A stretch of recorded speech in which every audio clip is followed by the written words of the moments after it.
Assalamu alaikum and hello friends. I am Farhan Mir, a trader, trainer, investor and a financial advisor. Welcome back to our channel.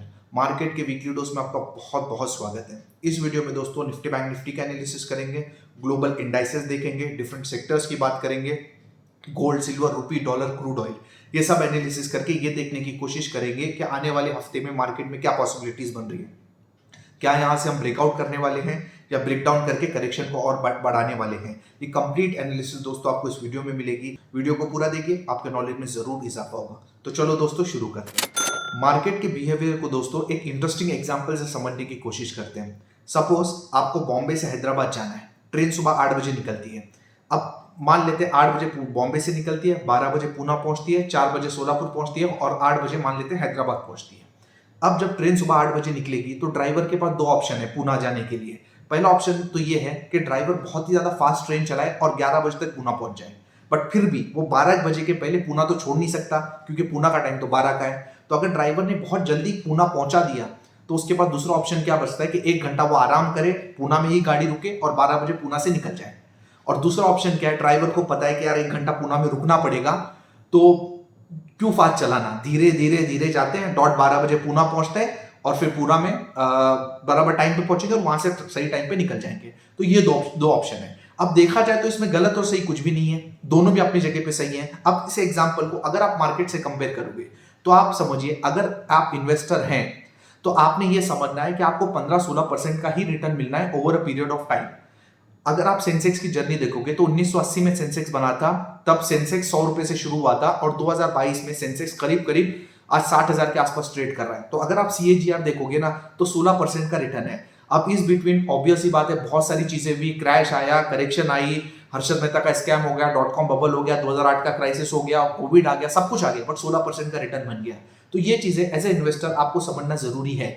अगर आप short term में बहुत ज्यादा return पाते हो, अगर आप बहुत जल्दी पूना पहुंच जाते हो, तो भी इसमें खुशी की कोई बात नहीं है क्योंकि वहां पे टाइम वेस्ट होना ही है। इसका मतलब अगर आपको शॉर्ट टर्म में बहुत अच्छा रिटर्न बन जाता है तो भी अल्टीमेटली लॉन्ग टर्म में वो रिटर्न एडजस्ट ही होने वाला है। तो एज ए इन्वेस्टर अगर बहुत ज्यादा जल्दी रिटर्न बन जाए तो भी कोई खुशी की बात होनी नहीं चाहिए, और अगर आपका पोर्टफोलियो बहुत ज्यादा गिर जाए तो भी आपको ज्यादा दुख नहीं होना चाहिए, बिकॉज लॉन्ग टर्म में वो चीजें सब कैचअप हो जाएगी।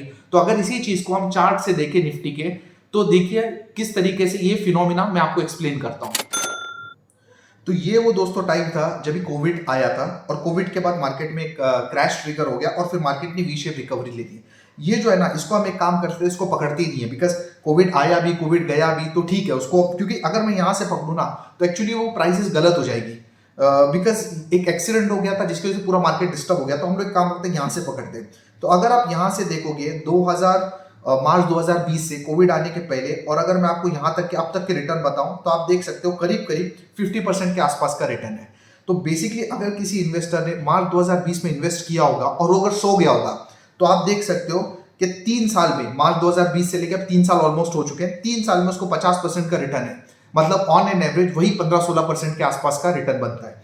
तो यही कहानी है। अब लोग उसको अलग अलग तरीके से देख सकते हैं। अब अगर कोई यहाँ पे इन्वेस्ट करता है तो वो पाएगा कि यार बहुत ज्यादा रिटर्न बन गया। अब कोई अगर ये पॉइंट पे इन्वेस्ट करता है तो वो ये सोचेगा कि पिछले 1 साल से तो कोई भी रिटर्न नहीं बना है। अब कोई ये पॉइंट पे अगर इन्वेस्ट करता है, यहाँ से अगर आप देखोगे मोटा मोटा तो मार्केट ने 40% रिटर्न दिया है, तो 2 साल में 40%, तो वो ये सोचेगा कि मार्केट ने 2 साल में 40% दिया, मतलब 1 साल में 20% दिया है। तो बेसिकली आप समझिए कि आप कौन से पॉइंट पे इन्वेस्ट कर रहे हैं, दैट इज वेरी इंपॉर्टेंट। ये पॉइंट से आप इन्वेस्ट कर रहे हैं 15-16% का रिटर्न है, ये पॉइंट्स आप इन्वेस्ट कर रहे हैं तो 20% के आसपास का रिटर्न है, ये पॉइंट पे आप इन्वेस्ट कर रहे हैं तो बेसिकली देखा जाए तो कोई भी रिटर्न नहीं पिछले 1 साल का। तो इसी तरीके से दोस्तों मार्केट यहाँ पे प्ले करती है। तो शॉर्ट टर्म में रिटर्न बहुत ज्यादा बने तो खुश होने की जरूरत नहीं है, या बहुत ज्यादा पोर्टफोलियो गिर जाए, मार्केट गिर जाए तो भी दुख होने की जरूरत नहीं है, बिकॉज लॉन्ग टर्म में ये सब चीजें एडजस्ट हो जाती हैं। तो ये तो दोस्तों हो गया लॉन्ग टर्म की बात। अब शॉर्ट टर्म में मार्केट में क्या पॉसिबिलिटीज बन रही है। अब अगर आप देखोगे कि पिछले पूरे हफ्ते में मार्केट ने एकदम टाइट रेंज में कंसोलिडेट किया था, काफी सारे इंपॉर्टेंट इवेंट्स हो गए, बहुत कुछ हो गया, और आपको पता है कि ये जो है इस लेवल के आसपास एक 200 डेज की एक्सपोनेंशियल मूविंग एवरेज भी आ रही है, जिससे कि मैं बहुत ही ज्यादा वेटेज देता हूं। तो आप देखिए ये वो दिन था जब अडानी की न्यूज आई थी, जिसके बाद अडानी वाले शेयर्स में अडानी वाले शेयर्स की वजह से मार्केट में गिरावट ट्रिगर हो गई, फॉलो अप गिरावट भी आई। उसके बाद आप देख सकते हो कि ये वो दिन था जब हमारा बजट आया, बजट बहुत ही पॉजिटिव था, बट इसने अडानी के बेसिकली पूरे जो भी डाउनफॉल था उसको एब्जॉर्व किया। उसके बाद ये था ये वो दिन था जब भी फेड की मीटिंग आई, उसका आउटकम भी बहुत पॉजिटिव था। ये दोस्तों वेडनेसडे के दिन आरबीआई की जो पॉलिसी है उसका आउटकम था। तो बेसिकली ये अडानी के फॉल ने बेसिकली 3 इंपॉर्टेंट खबरों को खा लिया। एक तो आपका बजट था, वो भी अच्छा था, फेड की मीटिंग भी अच्छी थी, आरबीआई की पॉलिसी भी अच्छी थी, ये सब कुछ इवेंट यहाँ पे प्ले आउट हो गए। अब अगर आप देखोगे ना, मार्केट एक एक्सट्रीमली टाइट रेंज में काम कर रहा है। अब थोड़ा सा अगर मैं आपको साइकोलॉजी समझाऊं तो आप समझिए कि बेसिकली मार्केट ये लेवल पे कंसोलिडेट कर रहा है, ये हमारे लिए बिल्कुल अच्छी बात नहीं है। अगर आप बिटवीन द लाइंस पढ़ोगे तो मैं थोड़ा सा आपको समझाता हूँ कि क्या सीन है। अगर ये कंसोलिडेशन, अगर आप समझिए कि यहाँ इसके आसपास होती, मतलब अगर 18,500 से लेकर 19,000 के आसपास, क्योंकि मार्केट का एक इंपॉर्टेंट नेचर आप समझिए कि मार्केट कभी भी ना एक आम आदमी को, एक रिटेल इन्वेस्टर को बिल्कुल भी पैसा बनाना नहीं देना चाहती। तो ये कंसोलिडेशन जो यहाँ हो रही है, अगर ये कंसोलिडेशन इस रेंज में होती 18,500 से 19,000, तो ऐसे में क्या होता, किसी भी आम आदमी की हिम्मत ही नहीं होती लेने की, क्योंकि वो ये सोचता थोड़ी करेक्शन पे मैं लूंगा। बट ये जो कंसोलिडेशन है एक्चुअली नीचे लेवल पे हो रही है, 17,500 18,000 के आसपास हो रही है। तो बेसिकली अगर आप देखोगे ना, तो मुझे ये पॉइंट एक्चुअली थोड़ा निगेटिव लगता है, बिकॉज ये कंसोलिडेशन ऊपर होना जरूरी था, बिकॉज मार्केट यहाँ पे अपॉर्चुनिटी दे रही है जिनको लेना है कि भाई तुम ले लो। लेकिन इसके साथ एक ही अच्छा पॉजिटिव पॉइंट हमारे लिए जो है वो है अडानी की खबर। बेसिकली अडानी की वो खबर है ना, जो मार्केट में लोगों को डरा रही है, लोगों को पैसा लगाने से रोक रही है, तो वो एक पॉजिटिव पॉइंट बस है। क्यों, अगर अडानी की खबर नहीं होती और अगर मार्केट यहाँ पे कंसोलिडेट करती ना, तो इसके बहुत ज्यादा चांसेस होते हैं। ऑब्वियस सी बात है, सी जब भी मार्केट रेंज में होती है तो दो ऑप्शन होती है, या तो ब्रेकआउट करेगी तो ब्रेकडाउन करेगी। अब आपको पता कैसे चलेगा कि ब्रेकआउट या ब्रेकडाउन? अगर इस कंसोलिडेशन के साथ अगर अडानी की खबर नहीं होती ना, तो बहुत ज्यादा चांसेस होते कि मार्केट यहाँ से ब्रेकडाउन कर दे। क्यों? क्योंकि आप समझिए कि नीचे लेवल पे मार्केट कंसोलिडेट कर रही है। अब कंसोलिडेशन का मतलब क्या है कि लोग यहाँ पे बाय करेंगे, और जब लोग बाय करेंगे तो मार्केट नीचे गिर जाएगी, तो लोग ट्रैप हो जाएंगे। ठीक है, अगर अडानी की न्यूज नहीं होती तो, अब अडानी की न्यूज जब है तो ऑब्वियस ही बात है मार्केट यहाँ पे कंसोलिडेशन कर रही है, लेकिन लोगों की हिम्मत नहीं हो रही लेने की, क्योंकि वही तो सोच रहे होंगे कि मैटर जब सॉल्व हो जाएगा या कुछ और खबर आ जाएगी तब देखा जाएगा। तो बेसिकली कंसोलिडेशन भले ही नीचे हो, अगर ये अडानी की न्यूज के साथ नहीं होता तो ये कंसोलिडेशन बिल्कुल अच्छी नहीं थी। बट सिंस ये जो कंसोलिडेशन है अडानी की खबर के साथ हो रहा है, तो ये हमारे लिए बहुत ही पॉजिटिव पॉइंट है। और आप देखिए इस कंसोलिडेशन में जो क्लोजिंग हुई है वो ऊपर के लेवल पे भी है। अगर मैं आपको यहाँ पे अडानी का चार्ट बताऊं तो जो सबसे इंपॉर्टेंट जो गिरावट थी बेसिकली अडानी एंटरप्राइजेस में ही हुई है। अब आप देखिए कि बेसिकली ये जो अडानी एंटरप्राइजेस का जो शेयर था वो 4200 के आसपास चलता था, अब वो गिर के करीब करीब 1800 के आसपास हो चुका है। तो आपको एक बात ये समझना है कि मार्केट में अब ये लेवल पे अडानी का शेयर 4200 पे नहीं ट्रेड कर रहा है, 1800 पे ट्रेड कर रहा है। इसका मतलब काफी हद तक की चीजें फैक्टरिंग हो रही है। तो ये एक पॉजिटिव पॉइंट है हमारे लिए कि यहां से चीजें ब्रेकआउट कर ले। अब अगर मैं छोटा सा आपको चार्ट बताऊं जो इंपॉर्टेंट लेवल्स बन रहे हैं, ये जो लेवल है, ये लेवल जो 17,800 के आसपास है, अब जो क्लोजिंग है वो 17,850 के आसपास की क्लोजिंग है। अगर मार्केट आप समझिए 17,800 को ब्रेक कर देती है ना, तो बहुत ज्यादा चांसेस है कि आपको ये लेवल वापस से दिख जाए जो कि 17,600 के आसपास के। तो बेसिकली मेरा भी बोलना ये है कि अगर मार्केट ने 17,800 को नीचे पे ब्रेकडाउन कर दिया ना, तो आपको 17,600 के आसपास के लेवल दिख जाएंगे। लेकिन फिर उस केस में क्या होगा? अब देखिए, आप बात समझिए कि जितनी कंसोलिडेशन होनी थी यहां पे हो गई। अगर लोगों ने यहां पे खरीद लिया ना, तब ब्रेकआउट होना मुश्किल है। अगर मैं चीजों को समझूं तो मेरा एकदम क्लियर यहाँ पे पॉइंट ये है कि पहले तो यहाँ पे रुकना नहीं चाहिए था, इसको रुकना चाहिए था ऊपर। अब लेकिन अभी जब नीचे रुक चुका है तो अडानी की खबर है तो ठीक है, लोग ले नहीं पा रहे। लेकिन अब अगर यहाँ मार्केट और ज्यादा रुक जाती है और अडानी की खबर अगर प्राइस इन हो जाती है, तब तो हमारे लिए खतरा है। इसका मतलब है मार्केट कुछ और बताना चाहिए, लोग और लेंगे और फिर मार्केट गिर जाएगी। तो मेरा बोलना क्लियर है कि बहुत ही जल्दी यहां से ब्रेकआउट होना ही चाहिए, होना ही चाहिए। मैं बहुत बहुत क्लियर बोल रहा हूं, होना ही चाहिए, मतलब नेक्स्ट वीक में ये ब्रेकआउट होना ही चाहिए।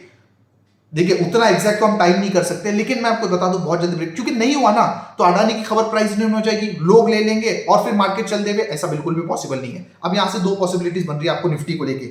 एक तो ये है कि भाई ये ब्रेकआउट कंफर्म कब होगा? 17,950 के ऊपर की क्लोजिंग। बेसिकली देखिए इंपॉर्टेंट अब ये ना, ये बजट की डे की कैंडल है, इसका हाई आप देखिए 17,972 इसके ऊपर मार्केट ने निकलना बहुत ज्यादा जरूरी है। बिकॉज कैसा है कि बजट के दिन में काफी लोग ट्रैप हो चुके होंगे, बिकॉज जैसे बजट आया बहुत अच्छा बजट था तो काफी सारे लोगों ने यहाँ पे लॉन्ग पोजीशन बना दी होगी और मार्केट गिर गई होगी। तो जब तक कि इसके ऊपर मार्केट चलने नहीं लगती ना, मार्केट में वो मोमेंटम नहीं आएगा। और मार्केट क्या है, इतने जो पॉजिटिव बजट था ना उसको बेसिकली पूरा गंवा देगी, उसके एडवांटेज को मार्केट गंवा देगी। तो बहुत ज्यादा मैं तो ये चाहता हूं कि जल्द से जल्द ये वाला लेवल निकल जाए और मार्केट यहां से ऊपर चली जाए।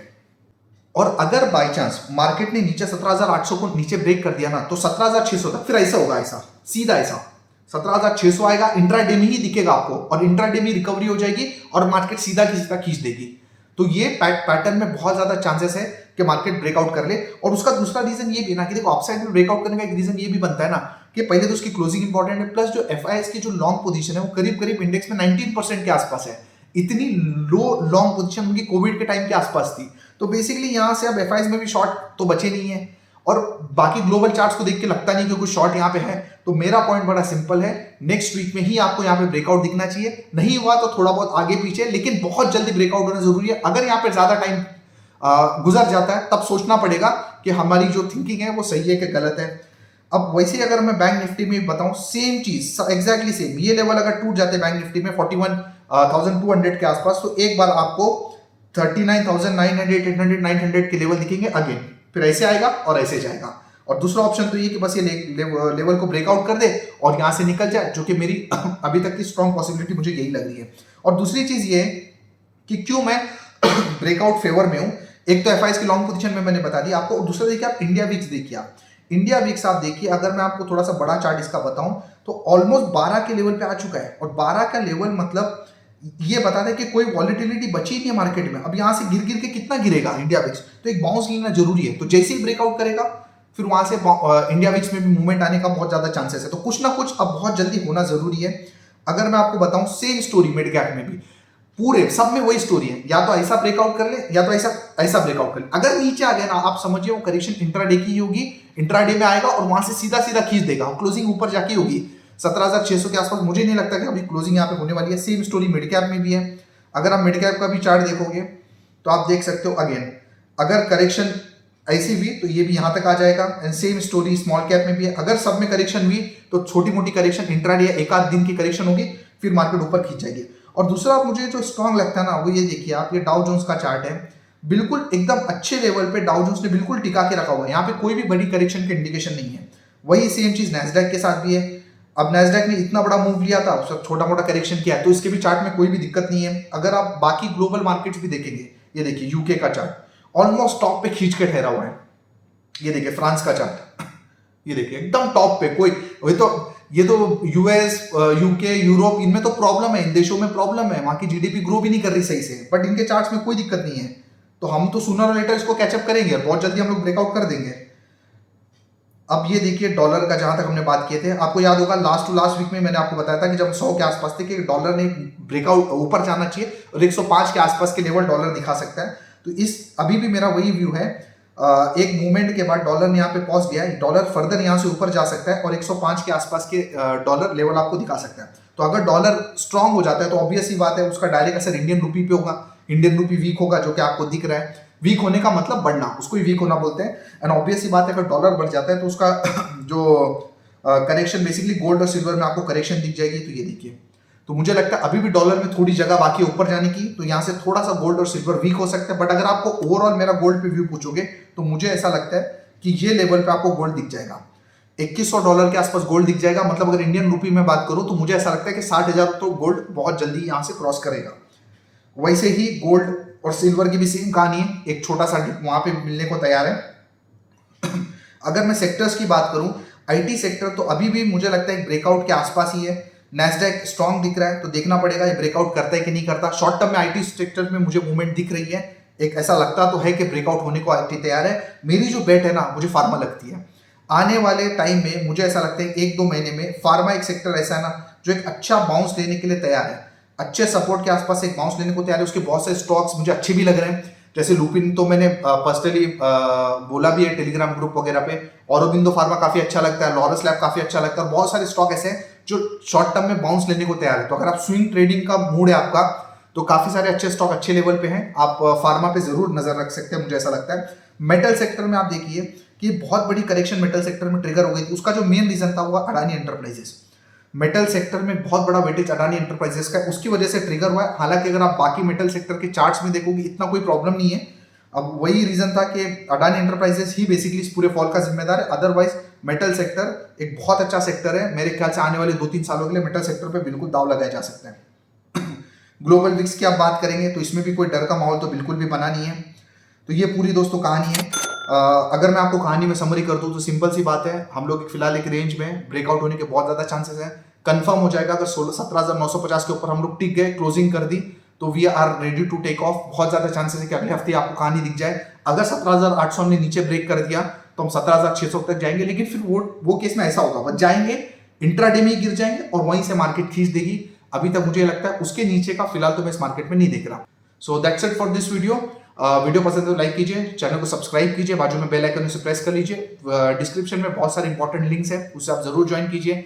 अगर आप म्यूचुअल फंड में इन्वेस्ट करना चाहते हैं, हमारे साथ जुड़ के इन्वेस्ट करना चाहते हैं, और आप चाहते हैं कि मैं आपको थ्रू आउट दिस जर्नी, जब तक आप इन्वेस्टेड है, मेरी गाइडेंस आप चाहते हैं, फ्री में चाहते हैं, तो डिस्क्रिप्शन में लिंक दिया है, जाइए, ऐप डाउनलोड कीजिए, साइन अप कीजिए, मुझे व्हाट्सअप कीजिए, मैं आपके साथ एक कॉल करूंगा, 1-to-1 एक कन्वर्सेशन होगा, आपकी रिक्वायरमेंट समझूंगा, उसके बाद आपको ग्रुप में ऐड करूंगा, हमारे साथ जुड़िए, आपको कंप्लीट हैंड होल्डिंग मिलेगी म्यूचुअल फंड में आप इन्वेस्ट करना चाहते हैं। अगर आप सीखना चाहते हैं इस तरीके के एनालिसिस वगैरह आप सीखना चाहते हैं तो भी ऐप का लिंक डिस्क्रिप्शन में दिया हुआ है, जाइए ऐप को डाउनलोड कीजिए, कोर्स में एनरोल कीजिए और अपनी किस्मत बनाइए। So that's it for this video. बहुत ही जल्दी मिलते हैं अगले वीडियो के साथ, तब तक अपना ख्याल रखिए। अस्सलाम वालेकुम।